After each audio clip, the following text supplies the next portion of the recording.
bienvenue parmi les Digital Doers, votre podcast source d'inspiration pour les acteurs de l'innovation.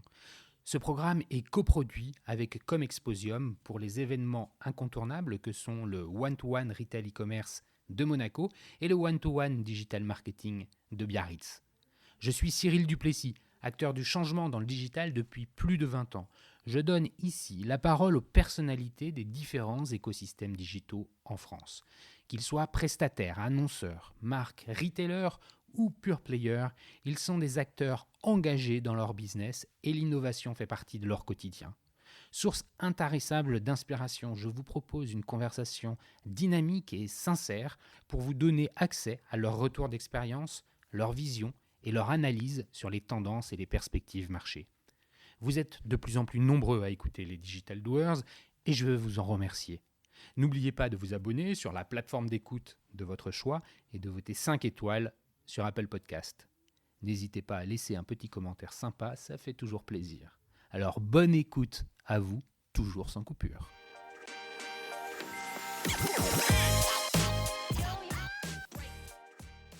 Aujourd'hui est un jour un peu exceptionnel puisque j'enregistre le 100e numéro des Digital Doers. Entre juillet 2019 et octobre 2020, c'est donc une centaine d'interviews de personnalités de l'écosystème retail e-commerce qui a été réalisée. Je me souviens qu'au lancement, je me suis dit « je vais essayer, je verrai bien si ça marche ou pas. Au pire, je n'ai rien à perdre ». Je n'imaginais évidemment pas que le podcast allait arriver là où il est aujourd'hui. Alors bien sûr, c'est impossible de citer tous les invités pour les remercier un par un d'être venus nous expliquer comment ils exécutent leur business, qu'ils soient prestataires ou vendeurs, entrepreneurs ou cadres dirigeants. Cependant, je voudrais quand même adresser un big up aux tout premiers, les copains, ceux qui ont permis le lancement. Édouard Marguin de Lavinia, Franck Carasso de Splasher, Jean-Luc Valéjo d'ISKN, Thibault Lemay d'Isance ou encore Alix de Sagazan d'Abetesti. Il y en a encore beaucoup, donc merci à vous tous. Mais tout cela n'aurait jamais été possible sans les auditeurs. Oui, vous qui écoutez toutes les semaines un nouvel épisode. Vous qui êtes des acteurs de nos écosystèmes digitaux en France, eh bien, je vous adresse un immense merci. Il n'y a pas une semaine sans que je ne reçoive des messages d'encouragement et très sincèrement, vos témoignages me vont droit au cœur. Alors, pour célébrer ce passage, cette 100e interview, j'ai le plaisir de recevoir une figure emblématique du podcast natif, un exemple de l'interview marathon, une personne qui m'a inspiré très fortement avant de lancer les Digital Doers, j'ai nommé Mathieu Stéphanie, le fondateur du célèbre podcast Génération Do It Yourself. Pour cette occasion, nous allons nous échapper de la structure d'interview habituelle et laisser libre cours à notre conversation. Alors bonjour Mathieu, merci beaucoup d'avoir accepté mon invitation. Avant de commencer, je vais te poser la célèbre question dont tu as tant de mal à te défaire de sa formulation au début de toutes tes interviews. Mathieu, est-ce que je peux te demander de te présenter ? Alors oui, tu peux me demander de me présenter. Voilà la réponse à la question que j'essaye d'éviter que beaucoup de gens font. Déjà, je te remercie, je te dis bonjour et bonjour à tous. Salut Cyril. Donc oui, tu peux me demander de me présenter. Alors vas-y, je te demande, présente-toi. Je suis vraiment un salaud parce que justement, j'essaye de ne plus la poser de la sorte pour éviter qu'on me réponde comme ça. Tu arrives, dans les faits. Et du coup, je te réponds comme je veux pas qu'on me réponde. Tu vois, je suis vraiment vache. Ouais, bon alors je te dirais bravo après et tout, parce que 100 épisodes en 1 an et 2 mois, c'est quand même vraiment fou. Mais on y reviendra. Alors je suis entrepreneur dans le sang, très très ancré en moi. Je suis père de famille, mari aimant, je crois. En tout cas, je donne mon max aussi là-dessus. Et voilà, je suis... Bon, t'es entrepreneur. Je suis une sorte d'aventurier du business avec ce que ça comporte et qui essaye de comprendre et de faire évoluer aussi le monde, un petit acteur économique, tu vois,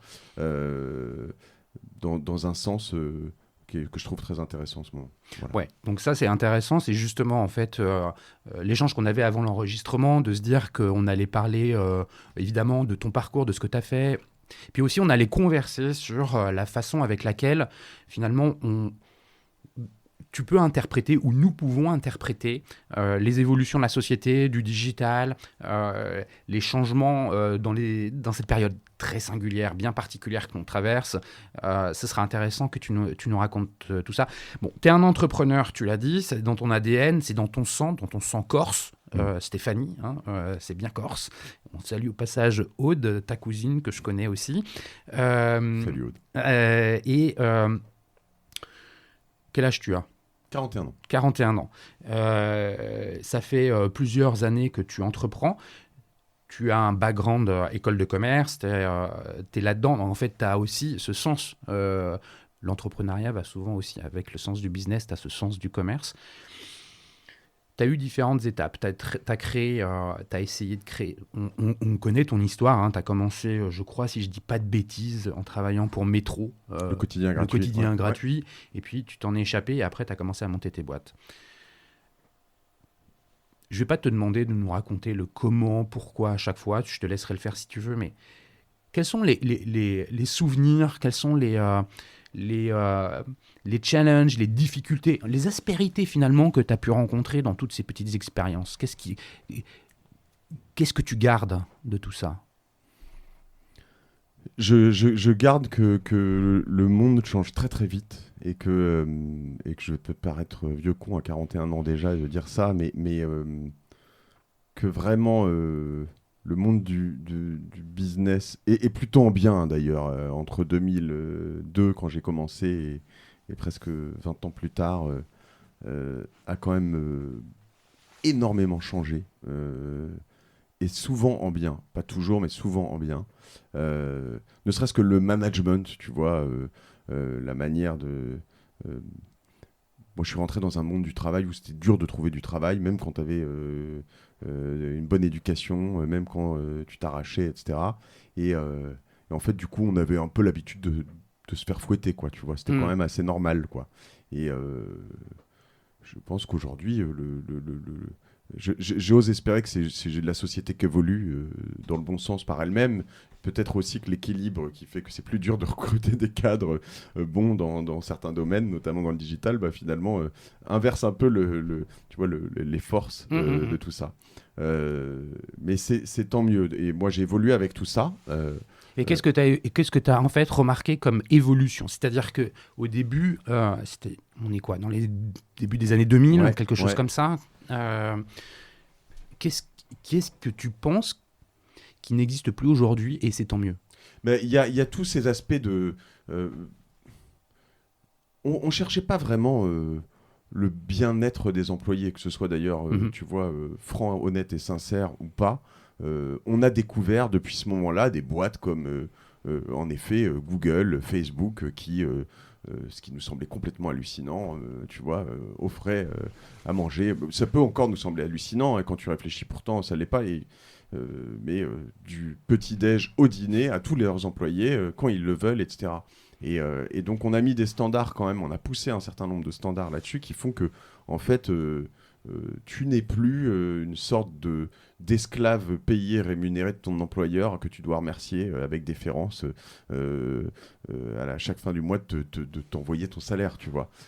En tout cas, j'ai plus du tout cette sensation dans un univers au moins de cadre, tu vois, je dirais bien éduqué, peut-être que dans d'autres univers, mais je crois quand même que dans beaucoup d'univers ça a changé, et tant mieux, ça doit encore aller de l'avant, mais ça a changé.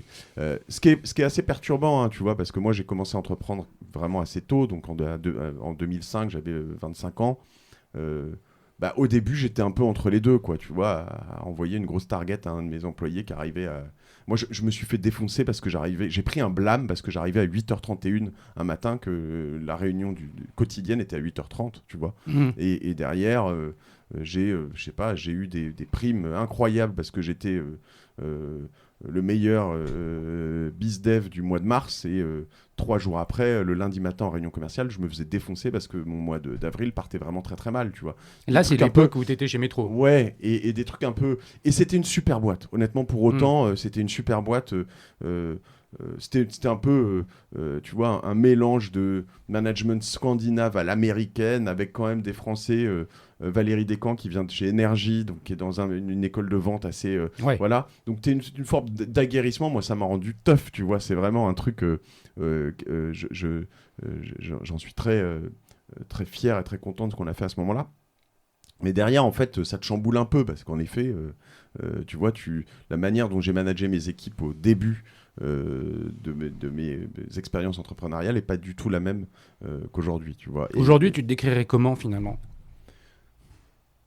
Bah, aujourd'hui, en fait, déjà, je suis hyper... et c'est pas une posture marketing ou quoi que ce soit, je suis hyper reconnaissant de mes équipes, enfin, de les Ça, voir travailler avec moi. je pense qu'on le sait parce que effectivement, c'est quelque chose qui transpire Hmm.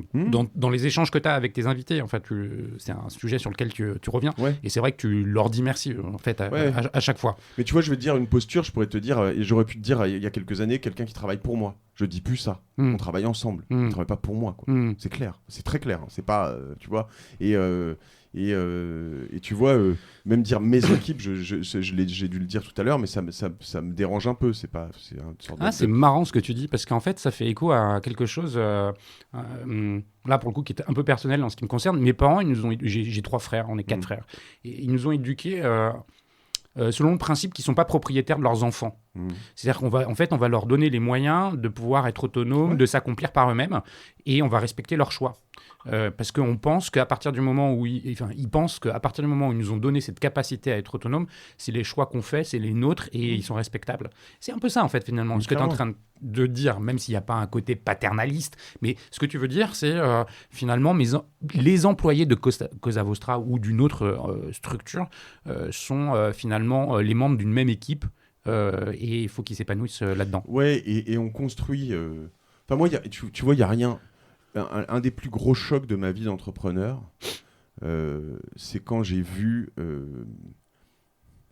des créations, des textes, même des sites de Cosa Vostra, voilà, sortir sans que je les valide, des valeurs sortir de l'intérieur de la boîte des employés, des collaborateurs qui vont nous sortir une bible de valeurs ou autre chose comme ça, sans que moi j'ai travaillé dessus, en fait, tu vois. Et sans que j'ai validé ou quoi que ce soit, en fait. Et c'est fantastique, ça veut dire que on crée une entreprise, tu vois. On est vraiment dans ce mot que j'adore, qui est une entreprise. Et donc, à un moment, en fait, c'est un... Et c'est ce qu'on... Enfin, pas tous d'ailleurs, mais moi, c'est ce que je cherche en tant qu'entrepreneur. C'est entrepreneur encore, hein, mais tu vois, c'est de me dire qu'on crée un objet social, c'est un peu ça. C'est même carrément ça, un objet social qui va exister par lui-même. Et c'est là où tu crées énormément de valeur, parce que des entreprises qui n'existent que par la valeur de leur founder ou de leurs dirigeants, elles n'ont aucune valeur en vrai. Enfin, elles n'ont que cette valeur. Voilà. Tout dépend d'eux. Ils partent, il n'y a plus rien. Exactement. Et là, je crois que même si on est quand même relativement petit, hein, on est 70,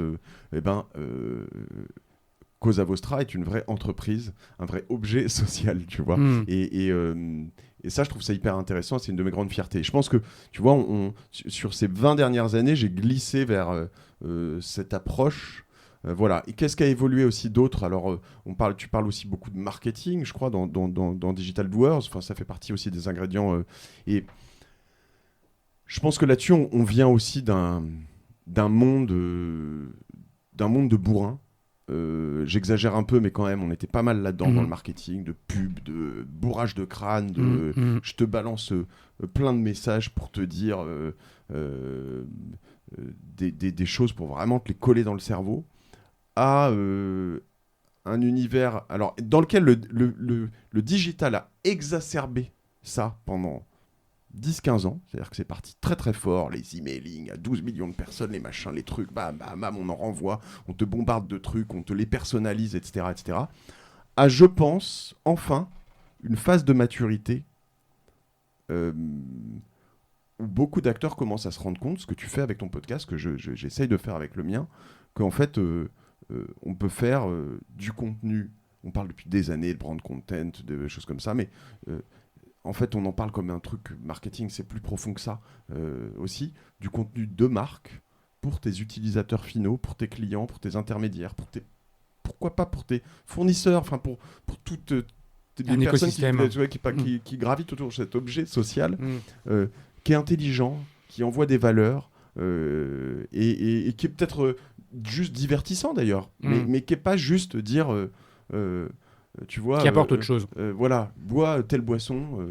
parce que c'est bien, quoi. Parce qu'un tel en boit. On va revenir là-dessus parce que c'est vraiment un point qui est important. Tu parles finalement de la prise de parole qu'une marque, qu'une entreprise, qu'une organisation peut avoir vis-à-vis de ses clients, de ses fournisseurs, de son écosystème. C'est vrai que c'est quelque chose qui est important et on en parlait un peu en introduction. Effectivement, les choses de la société changent, les façons de faire aussi. On va revenir là-dessus. Avant ça...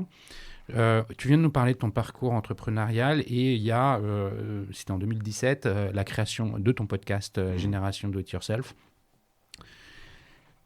Je voudrais qu'on s'attarde un petit peu dessus. Qu'est-ce qui a motivé chez toi cette prise de parole, pour le coup, là, vraiment j'ai bien quelques idées. Je t'ai entendu en parler déjà, mais voilà, en 2 mots que tu nous le dises.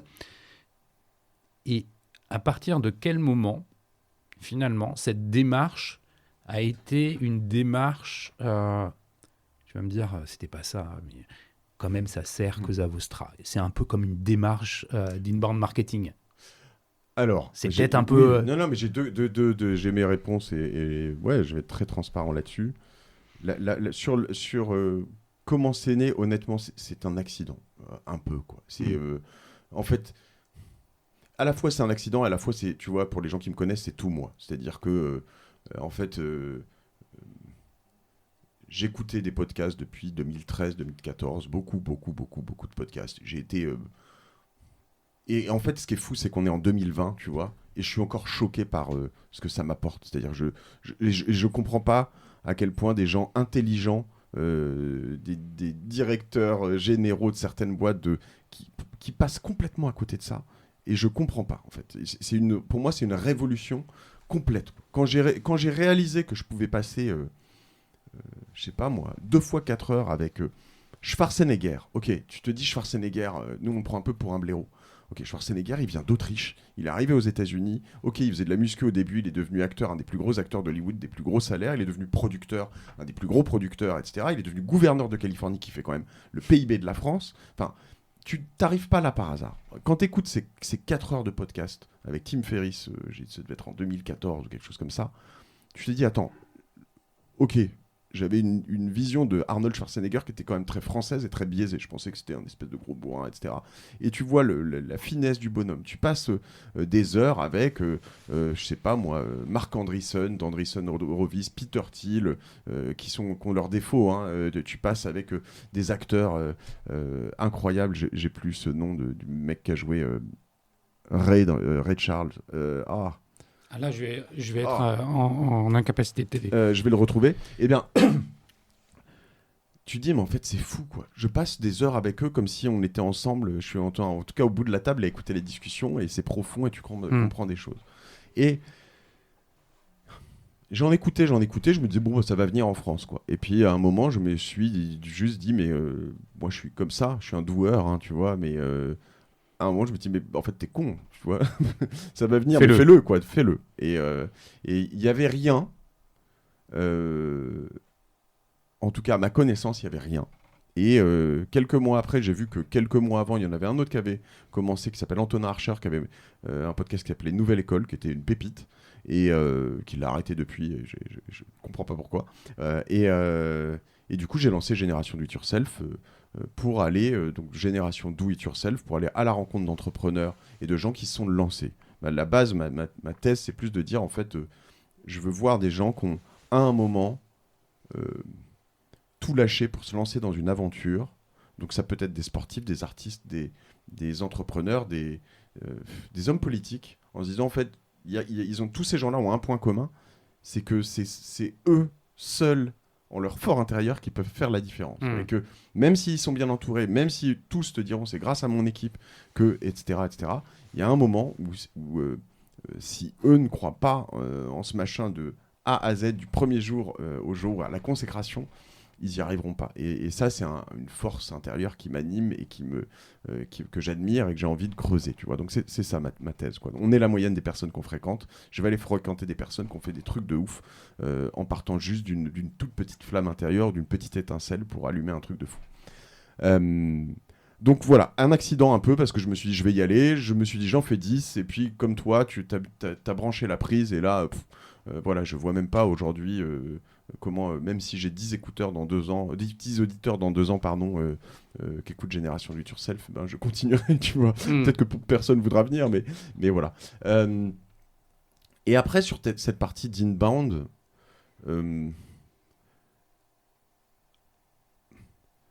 au début, j'avais pas d'ambition, honnêtement, sur ce podcast autre que de me faire plaisir. Et ça reste la motivation principale.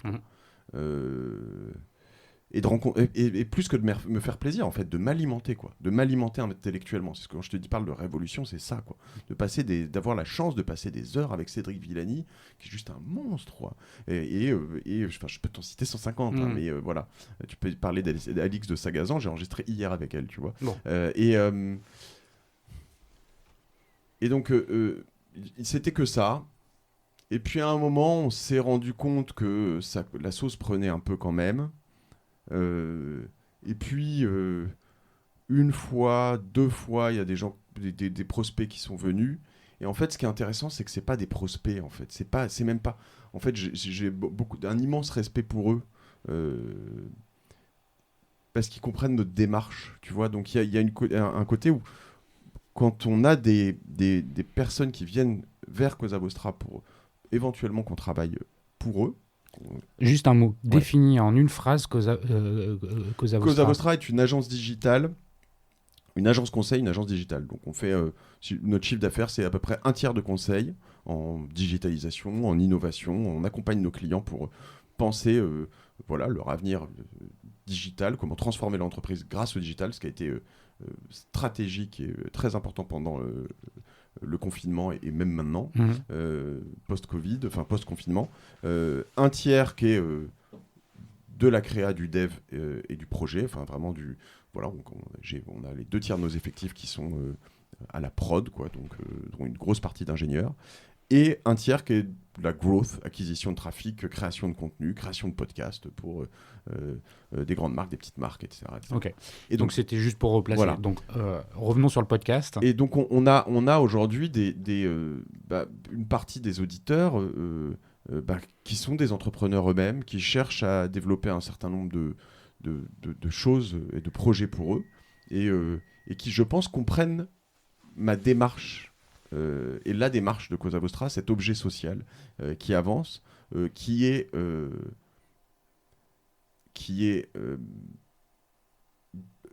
ce terme est galvaudé, je ne vais pas dire bienveillant, mais quand même, en tout cas qui est honnête dans sa démarche intellectuelle et qui est pas parfaite, mais qui vise à l'être, qui fait des erreurs, qui les assume et qui potentiellement quand je dis les assume, mais ça fait partie de notre chemin. Et quand on fait des erreurs, même sur un projet client, ça fait partie du chemin du projet client. C'est comme ça que le monde, enfin les itérations, tu vois, évoluent. Et donc, on arrive dans une... En fait, ce qui est drôle, c'est que tu arrives dans un... Tu travailles dans cet univers depuis longtemps, mais quand tu arrives dans une relation avec des clients, il y a toujours au début un mur à casser, un truc où il y a pas une défiance, mais on se teste un petit peu, etc. Nous, on passe ce moment-là, en fait. On arrive déjà dans une confiance établie, qui n'est pas de se dire, attends, est-ce que c'est des branquignoles ? Est-ce qu'ils vont vraiment comprendre tout ça ? Non.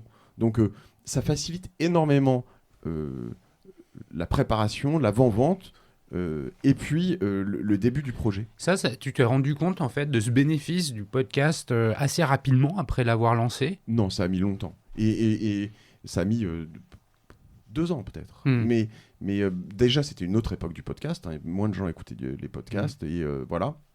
Et puis il faut que ça s'installe en fait. Cette confiance, elle s'installe auprès d'auditeurs qui écoutent Génération du Turcel depuis longtemps, qui, je pense, moi je donne de ma personne, je suis hyper sincère, je suis très authentique dans ce que je fais. Et du coup, ça m'a même libéré moi-même en tant que personne. C'est-à-dire que je dis pas que je jouais un personnage avant, mais t'as envie d'être toujours à la hauteur, t'as envie d'être, tu vois, tu vas toujours te mettre, j'exagère un peu, mais une cravate dans telle circonstance, un t-shirt dans telle autre circonstance, t'es peut-être toujours d'être un peu. Aujourd'hui, je m'en fous en fait, tu vois, je m'en fous pas, mais je joue plus de personnage, je suis juste Mathieu Stéphanie, tu vois, et parce que je me suis assumé pleinement grâce à mes invités, grâce à mes auditeurs, grâce à plein de choses. Et donc, et ça, j'essaye de le transmettre aussi en interne. Et ça veut dire quoi ? Ça se transforme comment ? Que quand un client, soit se comporte comme dans le monde d'avant, par rapport à certaines agences, qui est de nous fouetter, je lui dis non en fait, parce que moi je fouette pas mes équipes et je veux pas que mes clients, mes équipes, tu vois, mais je ne fouette pas mes collaborateurs, notre équipe, voilà. Je veux pas et je refuse qu'on rentre dans cette relation. Donc, soit objectivement ça se passe mal et puis on arrête, soit il y a des choses subjectives qu'on règle ou des choses objectives qu'on règle et puis on les règle. Généralement, c'est comme ça que ça se passe. Et on arrive à prendre du recul et à assumer beaucoup, beaucoup plus de choses, quoi. Et donc, ça a été un accélérateur on est devenu, je pense, mature en tant qu'entreprise beaucoup plus rapidement. Et c'est hyper intéressant. Et après, dans d'autres choses, on a été capable, tu vois, pendant le confinement, de dire à plein de clients qui nous ont dit je coupe tout parce qu'en fait, c'est la cata, de leur dire non. On a mis 2 jours, on leur a dit non, faut pas couper tout, en fait. C'est ce que tout le monde va faire, et c'est surtout ce qu'il faut pas faire.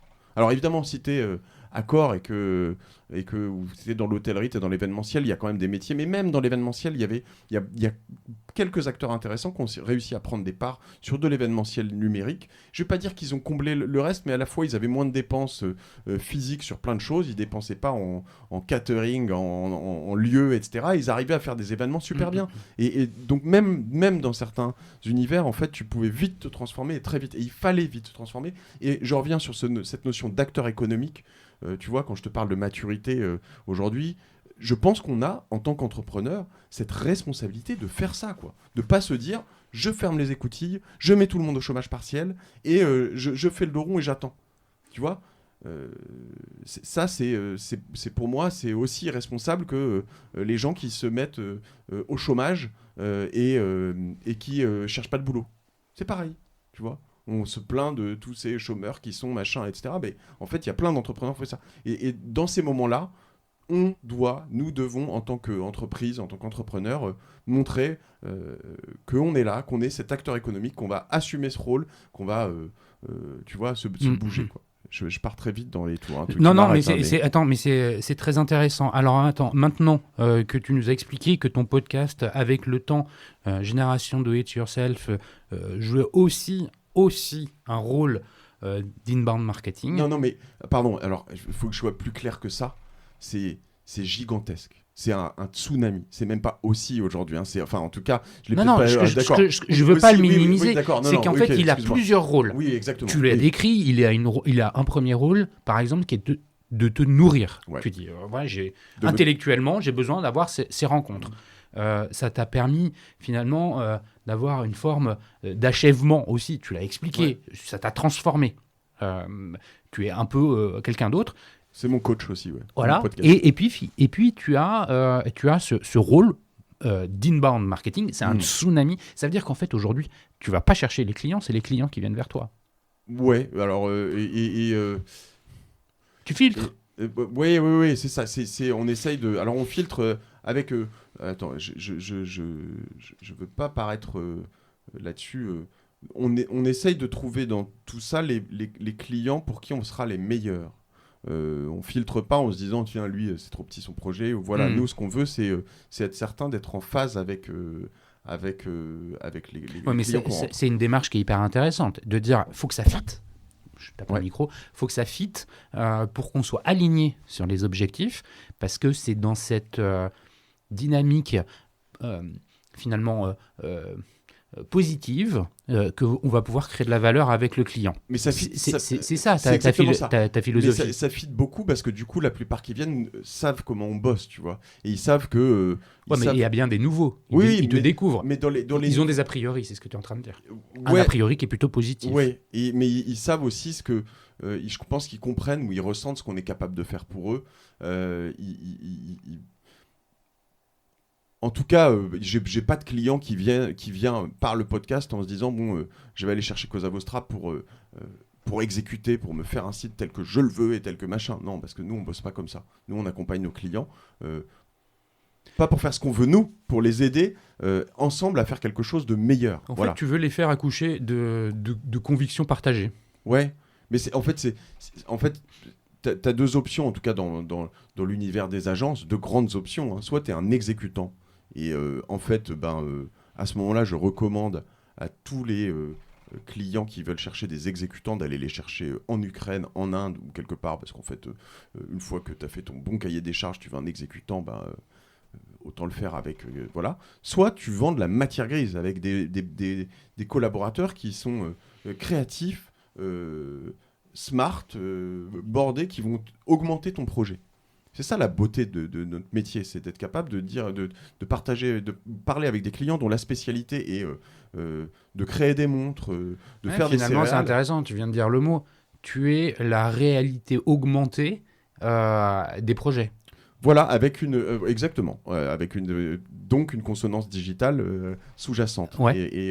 Et nous, ce qu'on sait faire, mais encore une fois aussi potentiellement en se plantant, et ça c'est notre culture très start-up, qui n'est pas galvaudée non plus, parce que là-dessus, nous, on crée encore des startups, et on se plante dans nos startups, et on perd de l'argent de temps en temps. Et il faut, nous, ce qu'on essaye aussi d'envoyer comme valeur à un client qui veut travailler avec nous, s'il veut, sur certains univers, pas tous les projets, mais c'est d'accepter, en fait, ça. C'est de se dire, tu t'appelles Accor, tu veux lancer Airbnb, il faut accepter de te planter.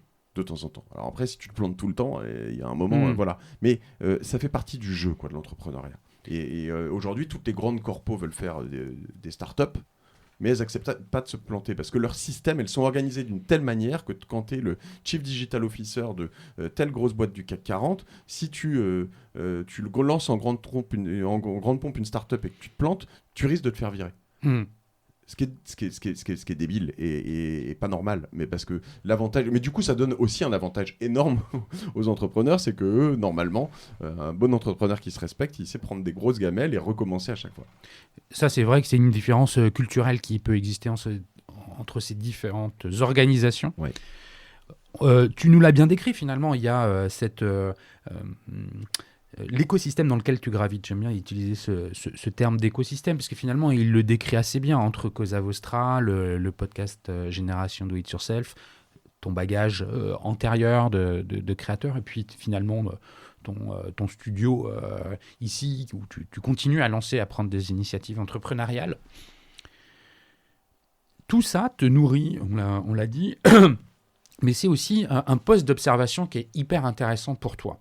En fait, que tu partages avec l'ensemble des personnes qui t'écoutent.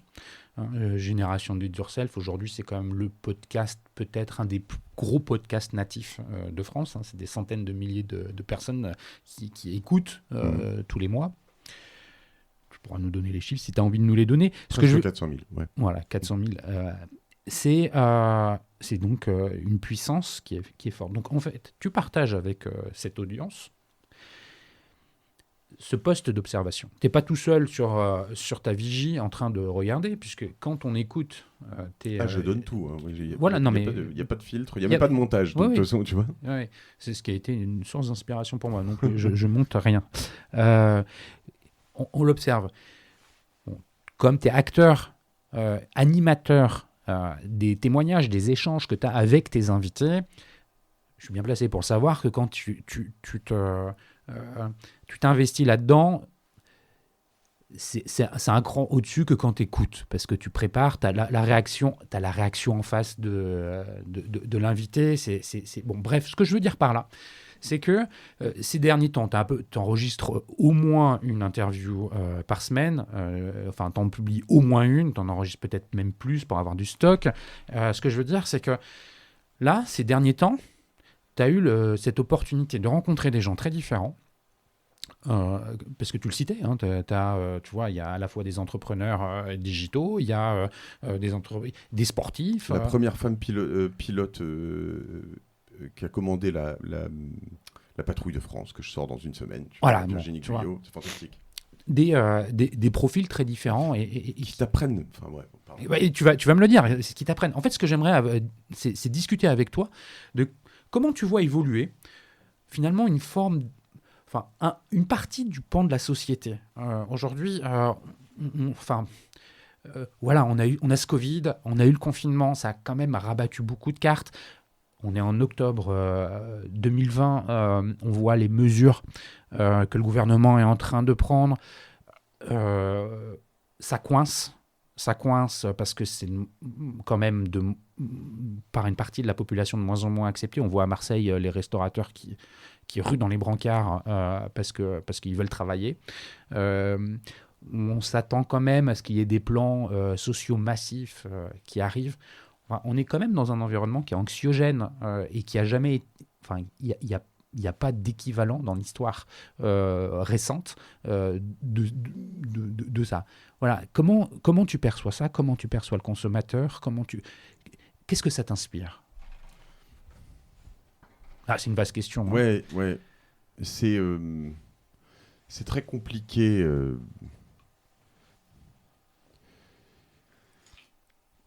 Ma consommation du podcast, je vais revenir sur un détail que tu dis. Je sais pas à quel point j'ai l'impression d'être un cran au-dessus. Tu sais, quand j'ai cette chance de passer du temps avec des invités, parce que là, je suis en train d'écouter un podcast que j'écoute assez peu. Je te partagerai, mais Jocko Willink, qui est un Américain un peu fou furieux, ex-Navy Seal, un peu gros, voilà, mais qui parle avec ce jeune Américain d'origine asiatique qui a lui-même été Navy Seal, puis med school à Harvard, puis astronaute, tu vois, qui a 37 ans. 4h20 il dure le truc. Mais, c'est une gavade intellectuelle. Tu vois, on est vraiment dans un truc... non, pas intellectuel d'ailleurs, c'est pas que intellectuel, c'est motivation, c'est voilà. Bon. Donc pour revenir sur ce point, je sais pas à quel point, enfin moi en tout cas je me nourris autant de plein d'autres podcasts et je trouve ça fantastique, des tiens de temps en temps, je trouve ça vraiment quand même hyper intéressant de voir ce que vivent les autres. Donc voilà. Pour dire de ce que c'est alors pourquoi je dis ça? Parce que en fait j'ai quand même beaucoup supprimé de mes instants médiatiques, voire complètement supprimé. Je regarde plus de 20 heures depuis 10 ans je pense. Je lis quand même et je suis plus abonné je lis quand même pas mal de choses, mais je suis plus abonné à des journaux parce que je trouve que en fait, passer mes journées à avoir le nombre de nouveaux cas Covid, de nouvelles personnes hospitalisées, ça me... voilà, et donc du coup, je me suis quand même mis dans une forme de bulle pour me dire, qui n'est pas personnelle, hein, qui est vraiment... alors, c'est une forme de développement personnel, ce mot qu'on n'aime pas trop en France, mais que finalement, j'ai pas trouvé beaucoup mieux pour décrire ça. Mais aussi pour me dire, en gros, je vais embarquer du monde autour de moi pour essayer de faire un truc potentiellement un peu mieux, tu vois. Et de donner, encore une fois, ce...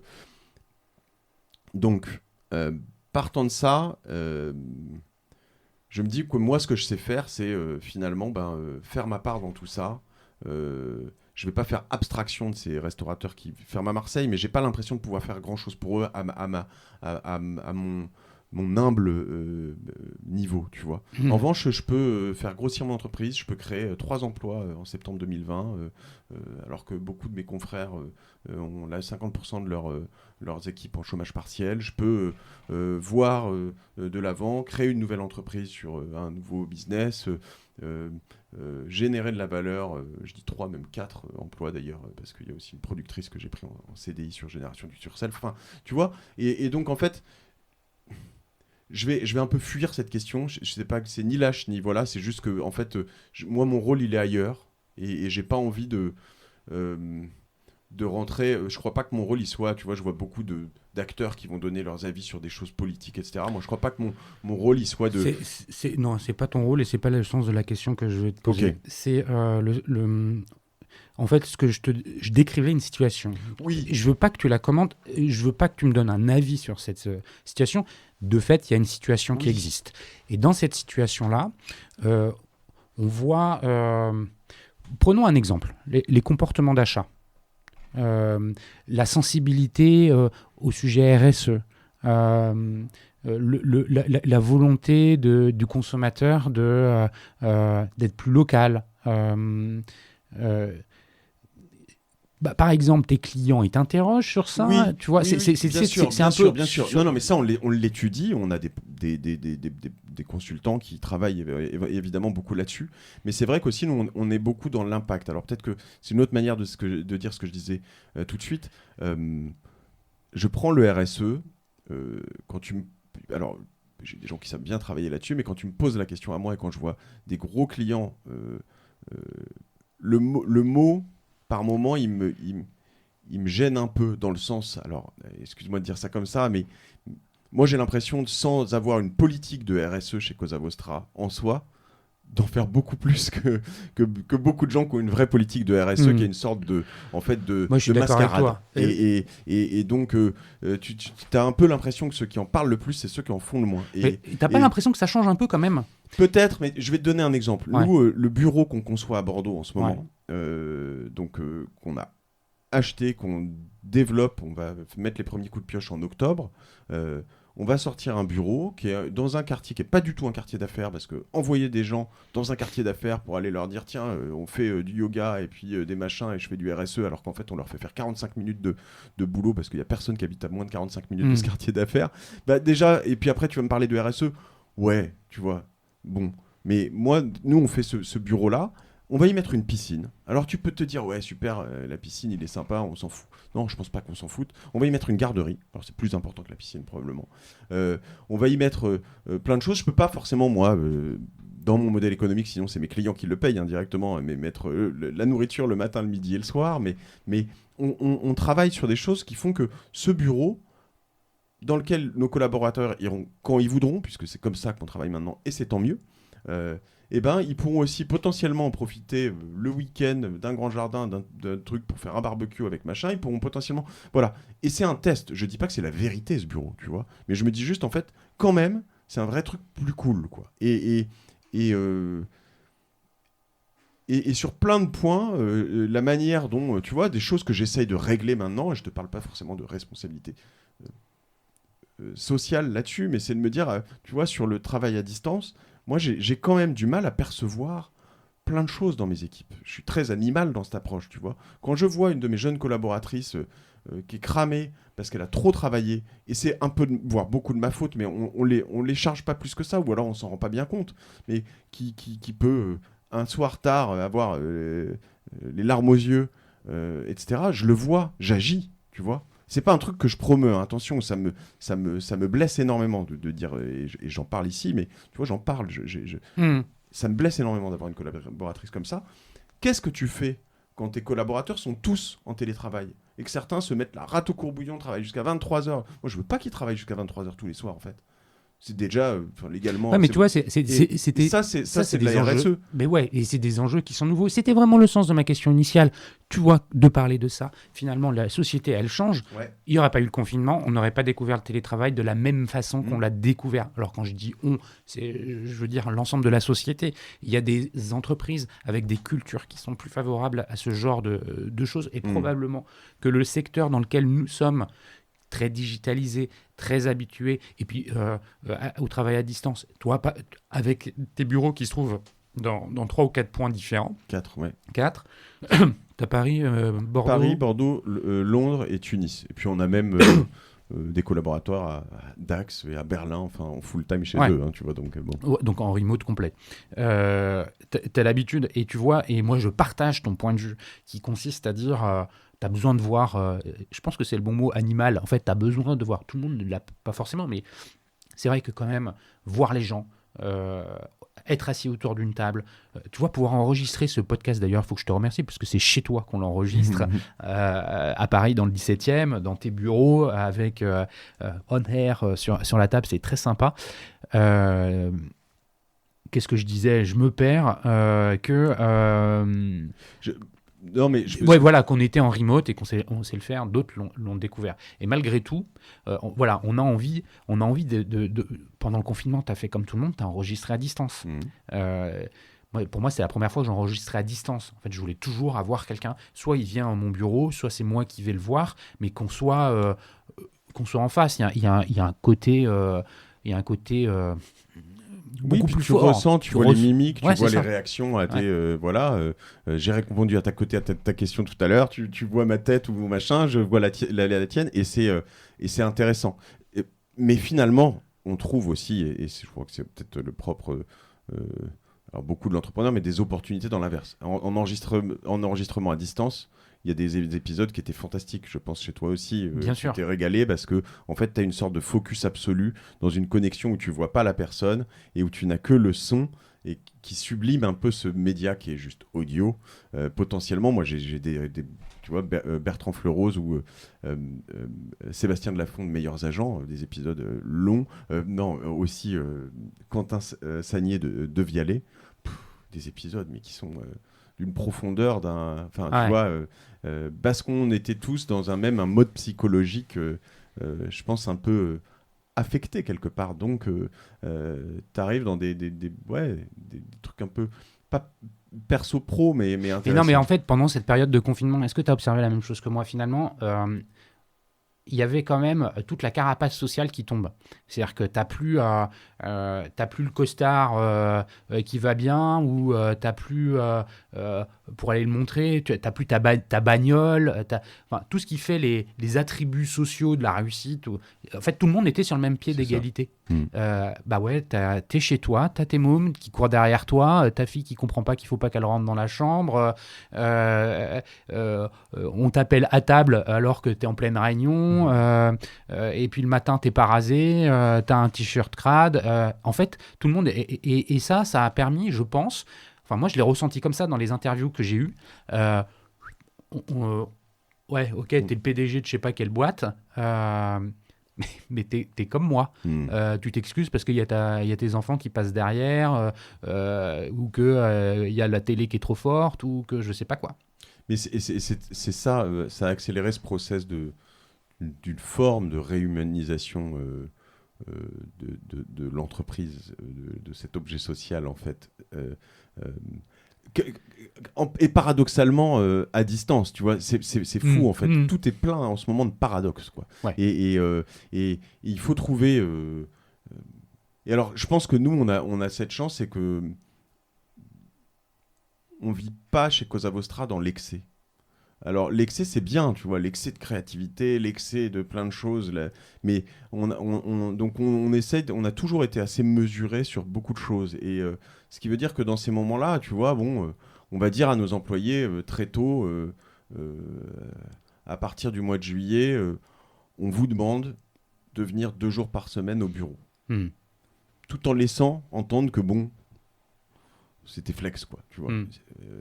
Là, on leur a dit, idéalement, ce serait 1 jour. Puis si vous pouvez pas, vous nous en parlez individuellement. C'est juste pour se voir, tu vois. Mais en fait, on se dit, tu sais quoi, ils ont quand même pas besoin de ça en ce moment. Pour certains, en plus, qui sont très stressés par la situation, qu'on leur impose des choses, en fait. Nous, déjà, encore une fois, qui travaillent bien d'où ils veulent, c'est déjà une grande chance pour nous. Donc, voilà. Et donc... je trouve que cette période est assez fantastique dans les élans qu'elle crée au niveau individuel, au niveau collectif. Et voilà, donc il faut la travailler. Je pense que en tout cas, nous, notre approche, elle est de se dire qu'on est responsable, courageux. Et créatif quelque part aussi. Et tu fais un peu un mélange de ça, et je pense que tu arrives à faire des choses qui sont intéressantes, quoi. On parle de, tu vois, tu l'as vu, ce truc qui dit la digitalisation de l'entreprise, quand est-ce qu'elle s'est passée grâce au CDO, grâce au CTO, non, grâce au Covid, tu vois. Et en effet... le Covid, voilà. le plus grand CDO au monde, quoi. Voilà, et donc nous, on est ça me fait pas mal marrer, mais en effet, il y a plein d'autres choses autour de ça, de la digitalisation, c'est beaucoup plus, quoi. C'est où est-ce que tu mets l'humain dans tout ça, et, et on travaille beaucoup là-dessus. Euh, et c'est pas simple, il n'y a pas de vérité. Non. Tu vois, j'en parlais hier soir avec ma femme qui me disait, elle travaille dans une grosse corp américaine, LinkedIn pour pas la citer, et en fait dans la plupart de ces GAFA, puisque c'est une filiale de Microsoft, ils ont fermé les bureaux, enfin même pas la plupart, hein, quasiment tous, c'est fermé. Et la question, c'est de se dire, quand tu fermes les bureaux, alors tu fais des trucs collectifs, tu vois, tu as des animations, on en fait pour certains clients, on les accompagne dans leur, tu vois, une sorte d'événementiel, tu vas faire intervenir des gens qui sont venus, certains sur mon podcast, un commandant de sous-marin pour voir ce que c'est que le confinement, comment ils travaillent ça, comment ils préparent les sous-mariniers, etc. Tu vas faire venir des gens plus inspirationnels, des philosophes, des tas de gens, super. Et c'est très bien, faut le faire. Mais à un moment, en fait, au niveau individuel, moi je l'ai remarqué sur que 70 personnes, il y a des angles morts, quoi.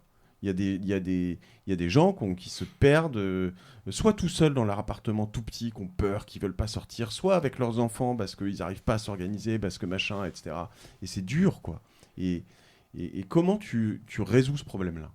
Et elle me disait, tu vois, je veux lui rendre hommage là-dessus, elle me disait il faudrait faire des binômes qui changent.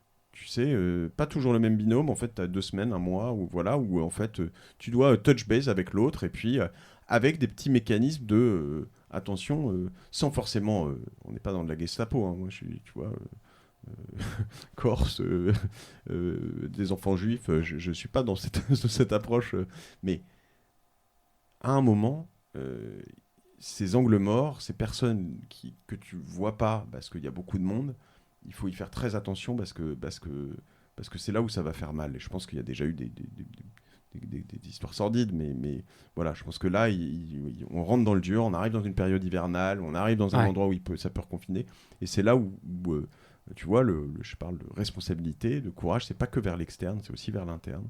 Et tout ça, il faut être créatif dans tout ça. Et est-ce que tu observes qu'il y a une différence ? Là, c'est une question qui est très concrète.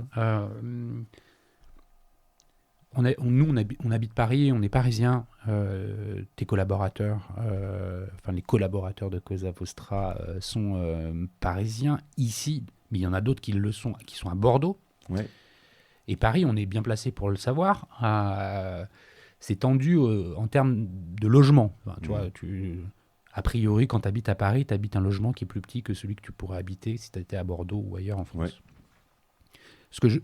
La question que je me pose, tu vois, et moi, j'ai 3 enfants, par exemple, je ne me vois pas rester travailler chez moi avec les enfants à la maison.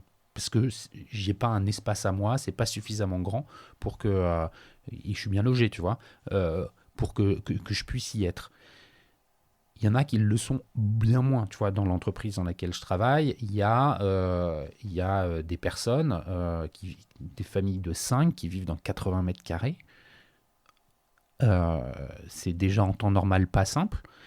Ces gens-là à qui on impose le télétravail, tu vois, c'est pas les mêmes circonstances que celui qui est en fait en Gironde, où il a une maison un peu à l'écart, et finalement le télétravail, c'est à l'étage, dans sa chambre, et puis les enfants sont en bas, il n'y a pas cette...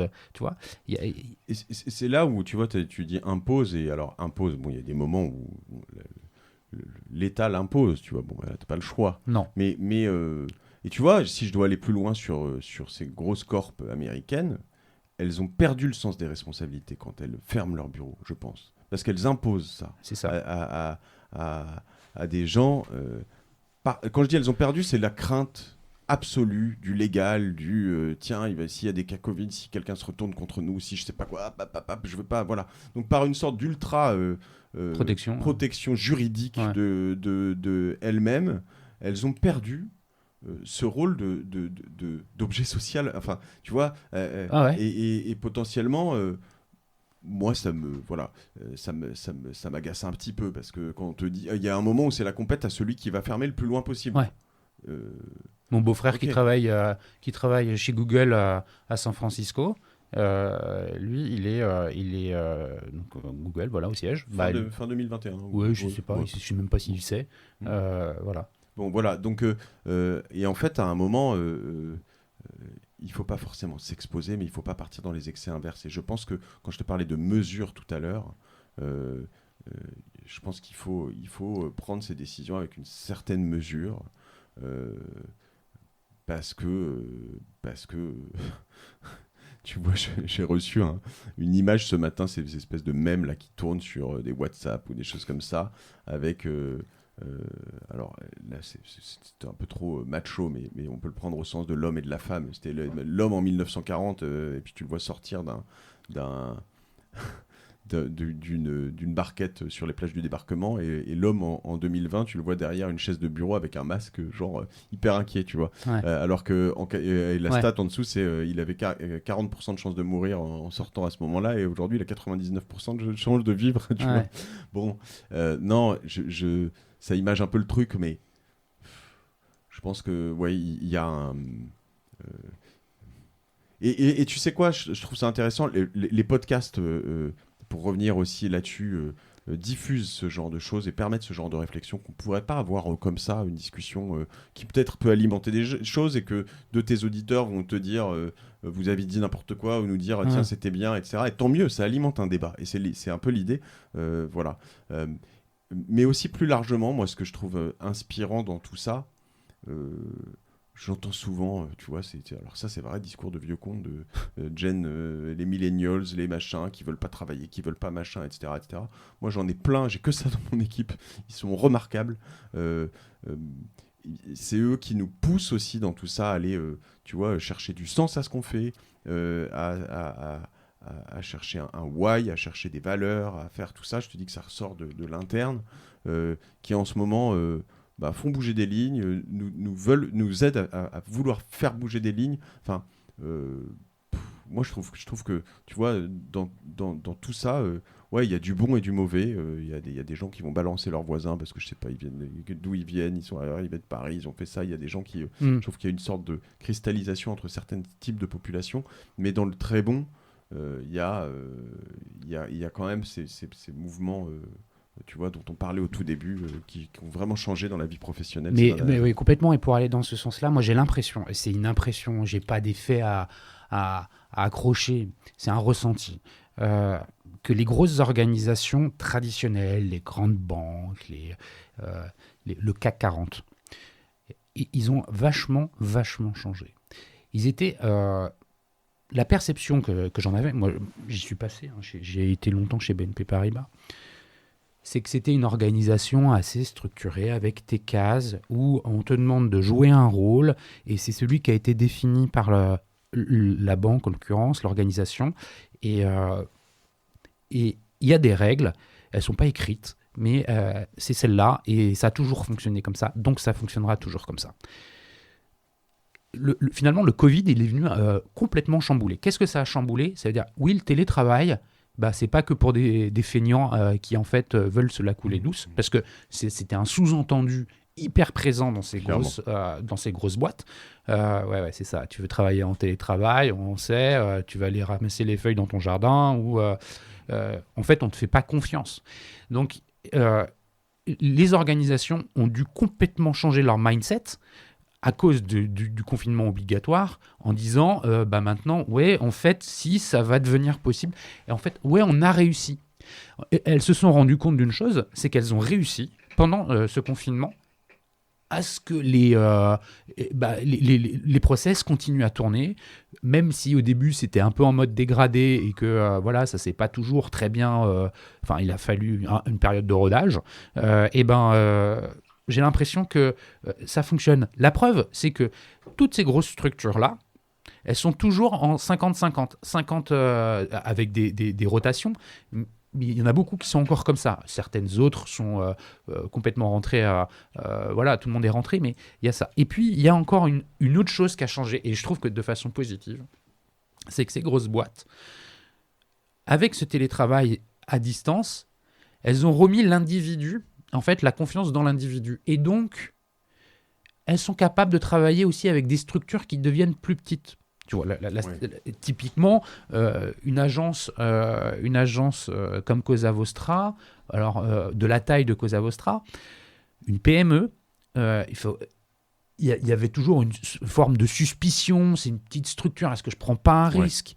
Tu confirmes ? Oui, je confirme. Alors, on va valider les gros trucs, hein, les publicistes, c'est bon, ça coûte cher, c'est bien. Et on voit même, tu vois, tu as interrogé, c'est toi qui as interviewé le mec de Malte. Oui, bien sûr, oui. Son nom m'échappe. Vincent Huguet, je me trompe ? Oui. Bon, bref, et lui, ce qu'il disait, il dit quoi ? Il dit que finalement, oui, Vincent Huguet. Oui. Super épisode. Super épisode. Ouais. Il dit quoi ? Il dit, voilà, moi je me rends compte. Donc Malte, pour ceux qui ne savent pas, c'est la plateforme pour les free, pour trouver différents types de profils, souvent digitaux, c'est vrai. Et il y a une grosse... il y a un gros focus sur les devs et UX, et même s'il explique qu'il élargit ça à beaucoup plus de profils maintenant.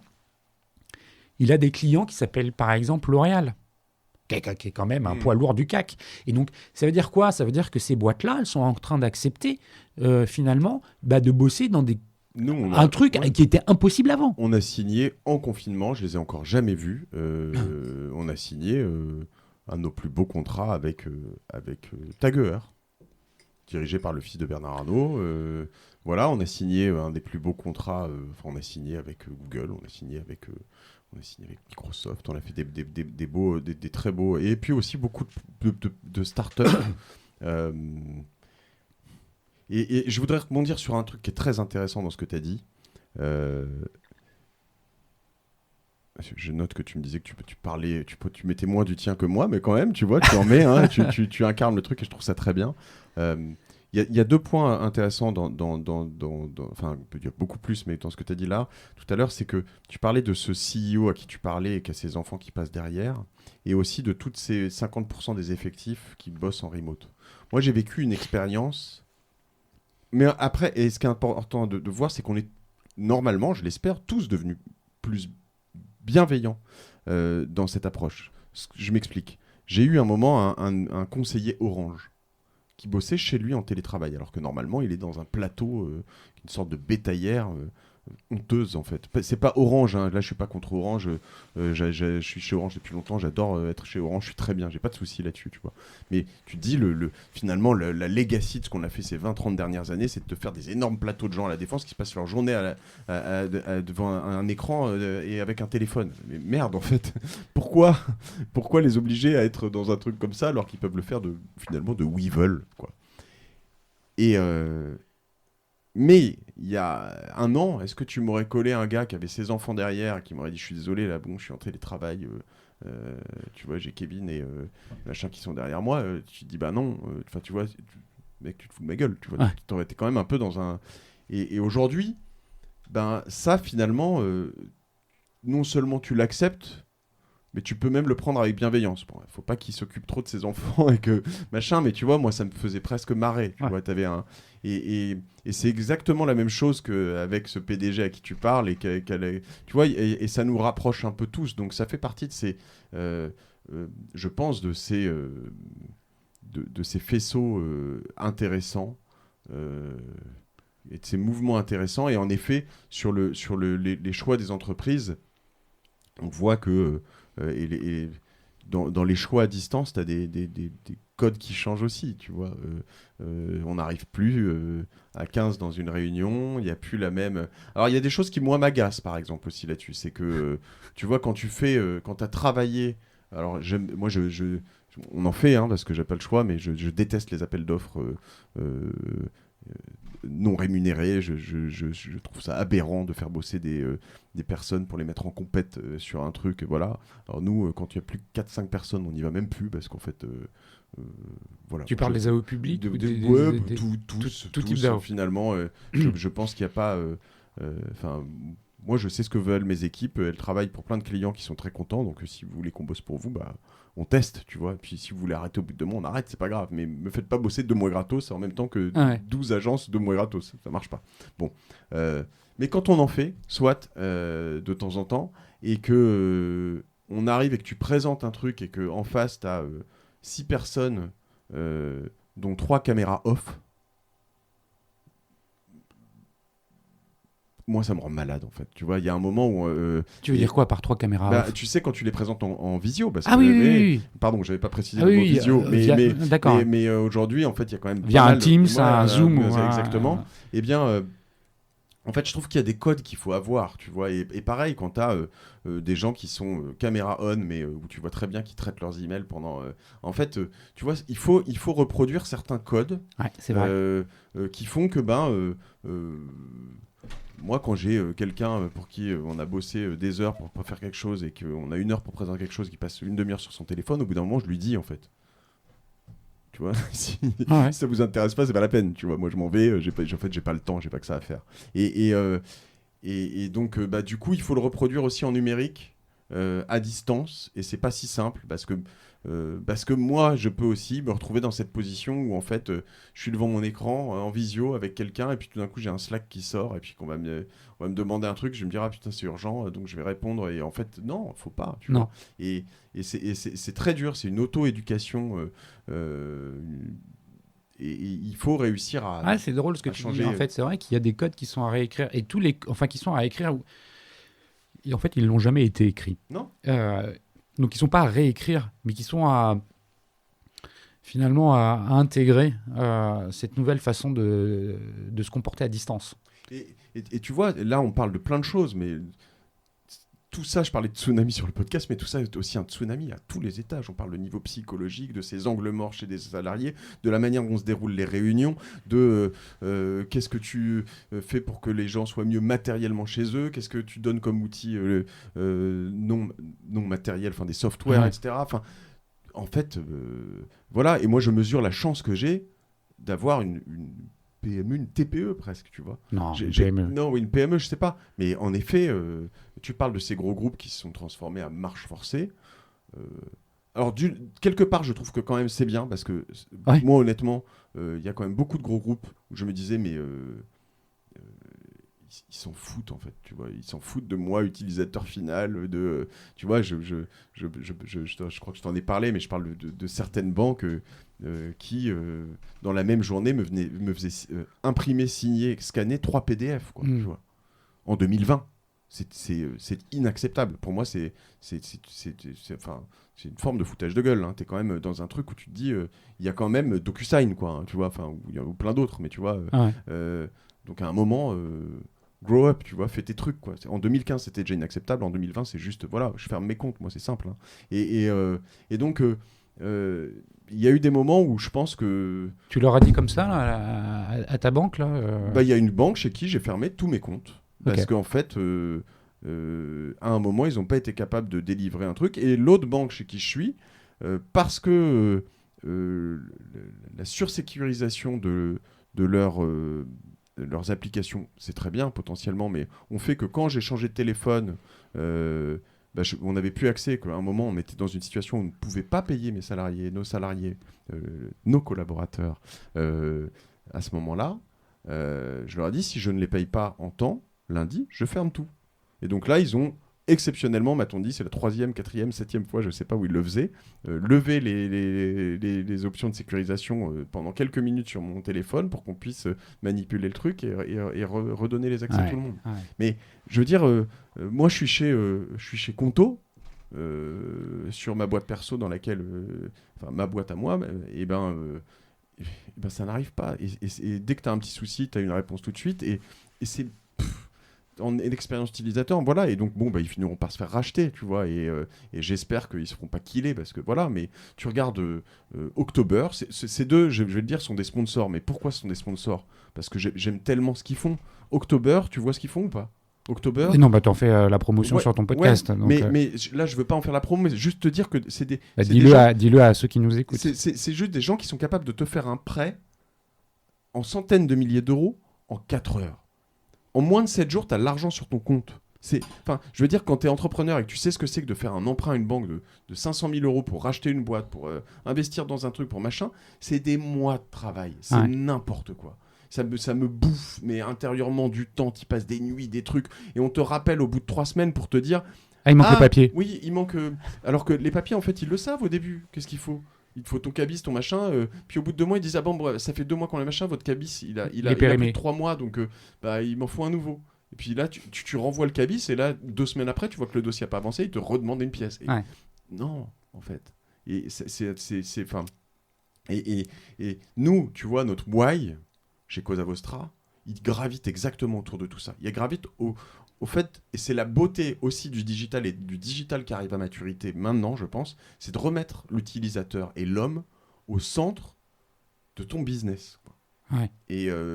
Et tu vois, de temps en temps, tu dis même business et homme, ça va pas très toujours machin. Mais en fait, quand je dis l'homme, c'est ce dont on a parlé. C'est ton collaborateur, c'est ton dirigeant, c'est ton client. L'homme, il est clé. En fait, je rebondis sur un de tes propos que tu tenais au début de cette conversation sur finalement la façon avec laquelle, d'un point de vue marketing, les marques, les annonceurs s'adressent à leurs consommateurs, à leurs clients. Tu citais que les excès dans lesquels on était allé de marketing de masse, avec tous ces emailing, tout ce qui était fait, les bandeaux, les trucs qui clignotent partout. On en revient. Je pense que le confinement a aussi vachement chamboulé de choses, puisque c'est peut-être encore un des aspects positifs du confinement. C'est les annonceurs, ils ne savaient plus quoi faire, ils ne savaient plus où ils habitaient. Merde, comment je fais pour m'adresser à mes consommateurs ? Qu'est-ce qu'ils vont être prêts à entendre ? Ils veulent que je leur parle de quoi ? Je ne vais pas leur faire la promotion de mes produits, leur dire qu'il y a 20% de... Non, ils n'en ont rien à foutre. Ils sont dans des préoccupations qui sont bien au-dessus de tout ça. Donc il y a une réflexion qui a été forcée de dire je ne vais pas faire de l'acquisition, je ne vais pas faire des campagnes. Qu'est-ce que je vais faire ? Et là, il y a eu toute une démarche que j'ai observée pendant le confinement. J'ai fait une interview par jour. D'où les 100 au total en un an. D'où les 100 au total en un an. Ce qui me permettait aussi de voir un peu la façon avec laquelle j'avais à la fois des prestats et des vendeurs, tu vois. Et de voir un peu comment ils avançaient dans leurs réflexions.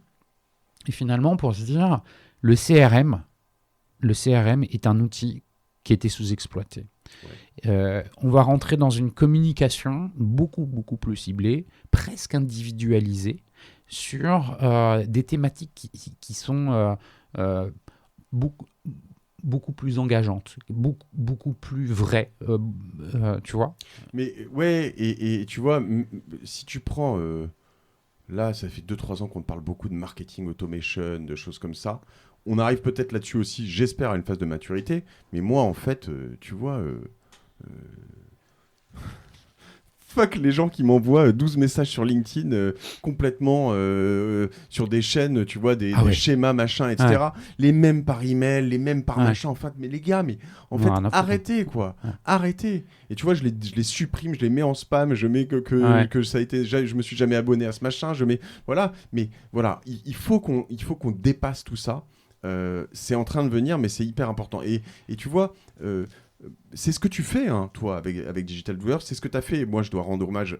Tu vois, cette démarche de dire je vais en faire un par jour, c'est super. Parce que, en fait, c'est probablement une forme de psychanalyse pour toi, mais c'est aussi un moment où tu te mobilises et où, en fait, tu vas te dire on est plein, il y a des tas de gens, je vais les interroger individuellement. Et au fur et à mesure, ça va alimenter ma réflexion, celle de mes auditeurs. Ça, et c'est fantastique. Et moi, j'ai décidé, tu vois, juste d'en faire que 2, tu vois, à ce moment-là. Un en live sur LinkedIn et un le dimanche. Mais c'était... hyper intéressant comme phase. Et tu vois, ce qu'on fait là-dessus, et moi, là où je suis hyper fier de cette stratégie, parce qu'on le fait avec d'autres podcasts. T'as le panier et la martingale. La martingale, la Mediarama qu'on a sorti, qui est sur les médias, Pitch Pong, enfin voilà, quelques podcasts. Eh bien, c'est exactement cette stratégie. C'est plutôt que de dire à tout le monde, mettre des bandeaux partout, des affiches Cosa Vostra, dire Cosa Vostra c'est génial, regardez mon case study, regardez ce que j'ai fait pour un tel machin, etc. Je préfère se dire, regardez, ensemble, on va réfléchir à des choses. Je vais vous proposer du contenu qui, j'espère, va vous alimenter vous aussi intellectuellement, mais qui, moi, m'alimente. Et puis ensemble, on va parler de tout ça.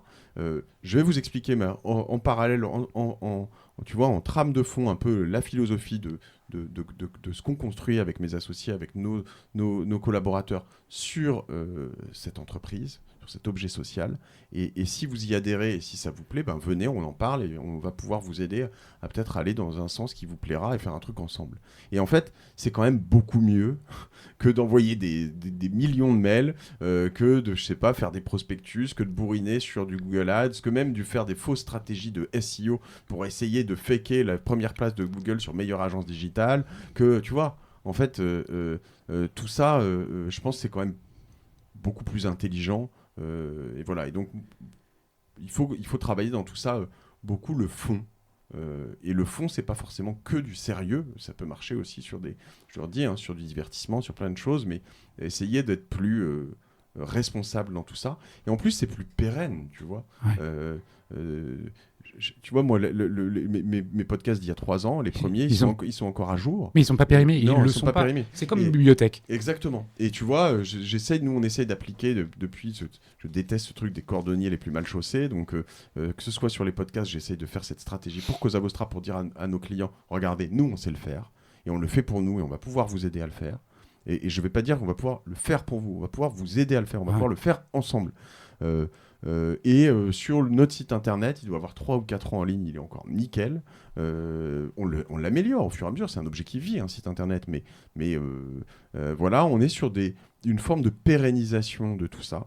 Moi, je suis dans un ultra trail, quoi. Je suis pas du tout, même pas dans un marathon, quoi. Je joue au long cours. On fait ça depuis le début avec mes associés. On pérennise les relations. Mon objectif, c'est que nos clients restent le plus longtemps possible avec Cosa Vostra, que nos collaborateurs restent le plus longtemps possible dans la boîte et de plus en plus prennent des parts, participent réellement à tout ça. Parce qu'en fait, non seulement à la fin, c'est mieux pour tout le monde, et pour nos clients, et pour nos collaborateurs, et pour moi. C'est plus rentable. Et c'est quand même plus apaisant, quoi, tu vois, que d'être dans cette course folle à essayer de signer du newbies, et des nouveaux collaborateurs et d'éponger tout le monde et de les essorer. C'est pour ça que je supporte pas quand en fait des gens travaillent trop tard, pleurent ou etc. C'est pas mon objectif en fait. Comment ça se passe quand t'as là tu dis que t'as signé Taguer. Ouais. C'est eux qui sont venus frapper à la porte. Alors, je pense pas que ce soit confidentiel. Oui, en fait, ils sont venus par le prisme du podcast. C'est très intéressant. C'est justement de ça dont je voulais parler. Ils cherchent à rentrer en contact avec toi d'abord. Oui, ou en tout cas, exactement là-dessus, mais je crois que oui. En tout cas, ils nous connaissent grâce à Génération du Self. En fait, ils le mentionnent. Ils disent, oui, souvent, on a entendu Mathieu, son podcast. Voilà, c'est ce qui nous amène vers vous. Oui, et la difficulté derrière... sur ce cas-là, en fait, ils viennent sur un appel d'offres sur le podcast. Et en fait, il se trouve qu'il y avait un appel d'offres beaucoup plus large sur tout leur contenu. Et donc, nous, on a dit, est-ce qu'on peut jouer sur tout l'appel d'offres ? Et puis on a gagné tout l'appel d'offres. Donc, on est très contents. Mais ce qui est difficile là-dessus, c'est que, tu vois, je te disais tout à l'heure que je travaille sur un objet social plus large, avec beaucoup de monde. Et que mon jeu en ce moment, mon game, si je puis dire, pour parler comme des jeunes, il est de... En vrai, j'avoue. Il est de pas décevoir. C'est-à-dire que, en gros, je peux pas bosser sur tous les projets de tous les clients. Je peux pas avoir un input dans tout, etc. Moi, mon rôle, il est de délivrer, grâce à cette entreprise, quelque chose qui correspond à ma promesse éditoriale ou ma promesse business sur Génération du Turself, sur la martingale, sur le panier, etc.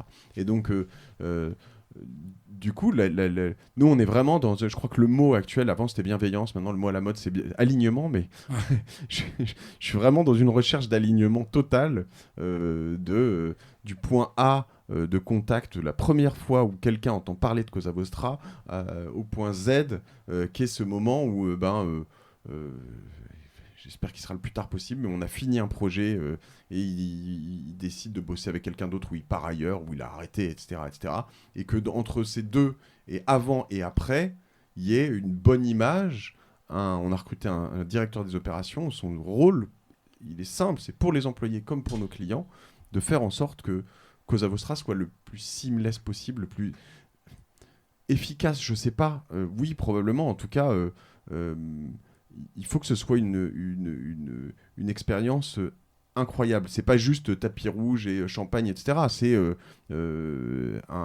Ça inclut le delivery, quoi. le delivery, l'intellectuel, les idées, etc., etc. Et le delivery, c'est l'autre mot-clé du moment.